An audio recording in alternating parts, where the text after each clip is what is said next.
Hi friends, important and GK question பார்க்கலாம். First question, Sarvodaya என்ற சொல்லை முதலில் பயன்படுத்தியவர்?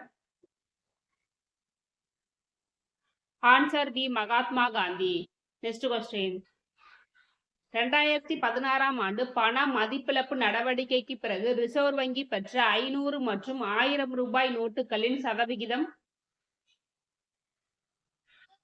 ஆன்சர் டி, 98.96% ரூபாய் நோட்டுகள் ரிசர்வ் வங்கியால் திரும்ப பெறப்பட்டன. நெக்ஸ்ட் கொஸ்டின், வேகமான, நிலையான மற்றும் உள்ளடக்கிய வளர்ச்சி என்பது எந்த 5 ஆண்டு திட்டத்தின் முக்கிய நோக்கமாகும்? ஆன்சர் டி, 12வது 5ஆண்டு திட்டத்தின்படி வேகமான, நிலையான மற்றும் உள்ளடக்கிய பொருளாதார வளர்ச்சி என்பது இந்த 5 ஆண்டு திட்டத்தின் முக்கிய நோக்கமாகும். இந்த 12வது 5ஆண்டு திட்டம் 2012 முதல் 2017 வரை செயல்படுத்தப்பட்டது.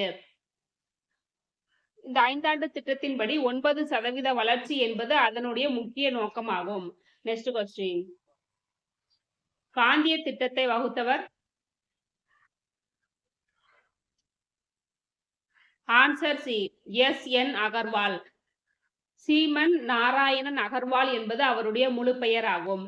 1944ஆம் ஆண்டு காந்திய திட்டத்தை அவர் வகுத்தார். காந்திய திட்டத்தின் முக்கிய நோக்கம் விவசாயிகளுக்கு முக்கியத்துவம் அளிப்பதாகும். நெக்ஸ்ட் கொஸ்டின், இந்து விதவை மறுமண சட்டம் நிறைவேற்றப்பட்ட பொழுது இந்தியாவின் கவர்னராக இருந்தவர்? ஆன்சர் ஏ, டல்கௌசி பிரபு. டல்கௌசி பிரபு ஆட்சி காலத்தில் இந்து விதவை மறுமண சட்டம் நிறைவேற்றப்பட்டது. இந்த சட்டம் நிறைவேற்றுவதற்கு முக்கிய பங்கு வகித்தவர் ஈஸ்வர சந்திர வித்யாசாகர் ஆவார்.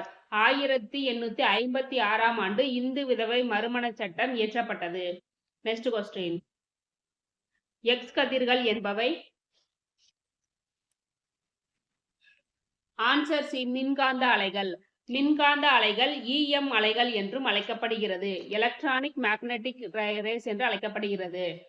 நெக்ஸ்ட் கொஸ்டின், எக்ஸ் கதிர்கள் எவ்வகை மின்னூட்டத்தை பெற்றுள்ளன? ஆன்சர் சி, எக்ஸ் கதிர்கள் மின்னூட்டமற்றவை. நெக்ஸ்ட் கொஸ்டின், எக்ஸ் கதிர் எதன் வழியே செல்லாது? ஆன்சர் சி, எலும்பு. நெக்ஸ்ட் கொஸ்டின், ஒளியின் வேகம் எந்த ஊடகத்தில் அதிகமாக இருக்கும்? ஆன்சர் ஏ, கடல் நீர். ஒளியின் வேகம் ஊடகத்திற்கு ஊடகம் மாறுபடும். கடல் நீரில் தாது உப்புக்களும் மாசுக்களும் அதிகமாக இருப்பதால் ஒளியின் வேகம் கடல் நீரில் அதிகமாக இருக்கும். நெக்ஸ்ட் கொஸ்டின், ஒளி அலைகளின் அலைநீளம் டேஷ் வரை இருக்கும்? ஆன்சர் ஏ, 1.65 மீட்டர் வரை. ஒளி அலைகளின் அலைநீளம் 1.65 சென்டிமீட்டர் முதல் 1.65 மீட்டர் வரை இருக்கும். ஒளி அலைகள் நெட் அலைகள் ஆகும். ஓகே ஃப்ரெண்ட்ஸ், இந்த வீடியோ உங்களுக்கு யூஸ்ஃபுல்லா இருந்துச்சுன்னா லைக் அண்ட் கமெண்ட் பண்ணுங்க. அப்படியே நம்ம சேனலை சப்ஸ்கிரைப் பண்ணுங்க. தேங்க்யூ.